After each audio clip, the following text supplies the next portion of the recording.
connect news media ताबीरिबसिंगबु तरामना ओक्चरी cookie सिंगी अनिंगबा पांबसी मपान नाइदे लोइबा नाइदे अपांबा अमा फंगदबगा अतोपा अपांबा अमा मुक हेक्ता डिमांड तौरई मसिना अतोपा वफम अमनी मदुदी मखोइना तालकपा डिमांड सिंग कैदंगदा फंगबा ngamlaktri aduga कुकी सिंगी डिमांड असिना लेंगाक अमदी लमदम असिदा लेमिनरीबा अतोपा फुरुप सिंगदा अकायबा ओहेली हंदकसु चुराचांदपुर की जॉइंट स्टूडेंट बॉडी ना नोटिस थोक्तुना नोमाइजिंग महुत्ता इराई नुमित्ता ओइना छुट्टी पीननबा डिमांड तौरी स्टूडेंट बॉडी असिना हाइरी मदुदी लूरबा मतम असिदसु अखोइगी युमदा लाइरिक लाइसु फजना तौबा पामली मसिगी दमक अखोइना रेजोल्यूशन अमा सेमले मदुदी अखोइ गवर्नमेंट अमदी नॉन गवर्नमेंटल ऑर्गेनाइजेशन सिंग अमदी स्कूल सिंगदा नोमाइजिंग महुत्ता इराई की छुट्टी थम्बा पामली कुकी स्टूडेंट ऑर्गेनाइजेशन ना हाइरिबा अपांबा सी यामना फै नोमाइजिंग महुत्ता इराई ओइना छुट्टी थमगदबनी मणिपुर की कोनुंग चुरचांदपुर दा ओइगदबनी मणिपुर की स्टेट फ्लावर पॉपी ना ओइगदबनी मसी अइगे अपांबनी अदुबु अइगे अपांबना लेबा अमा चलाइबदी यादे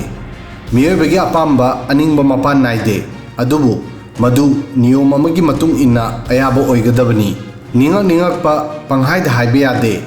पामी हाइदुना इम्फाल की खुमल लंपाक्ता पॉपी थागे हाइबे यागद्रा मसी खंथबा वाटपा वाफम अमा ओइगनी करंब लेबाक्ता इराई नुमित्ता छुट्टी ओइनै इराई नुमित्ता छुट्टी फंगलगा लाइरिक हेन हाइगद्रा लाइरिक हाइनिंगे हाइदुना आइन यादबा मोंगदा डिमांड तौबा यागद्रा अदुगा अतोपो हंग अमना कुकी सिंग इराई नुमित्ता चर्च चटकद्रा मसी मणिपुरदा शांति कायननबा लेंगाक्ता खन्नबा हौबगा पांखकनी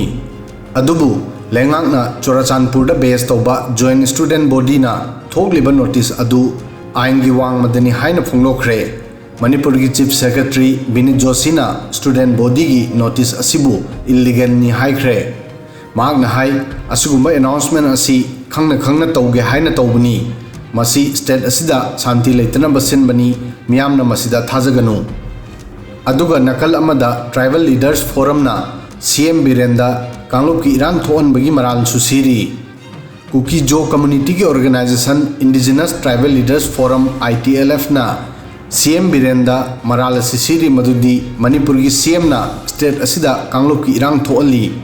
ITLF ना सरकार द वहंग हंगली मदुदी arm forces special power act AFSPA सुबनगी तंपाक्तगी लौथोई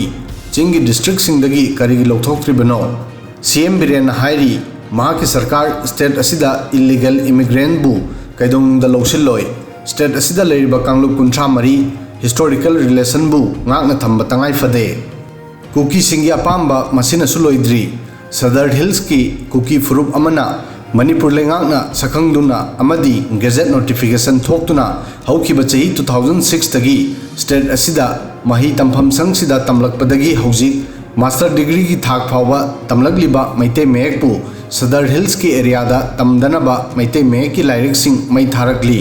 अमदी मणिपुरी सब्जेक्ट का लोइनना मैते सिंगना पुथोकपा पोलम सिंग अथिंगबा थमले हाइना यामना उसितबा मोंगदा सोशल मीडिया दा वायरल ओरकली मसी यामना लाइवक थीबनी यानिंगदबा फोंगदोपगी प्रोसेस लई अदु नतदना तौनिंगबा तौरलबदी लेबा इरांग हेना होगनी लमदम असिदा लेमिनरीबा फुरुप खुदिंगमंगना मसा मसागी चनवी लाइनिंग लाइसोन इनात मयेक लोल पुमनमक इकाय खुमनगदबनी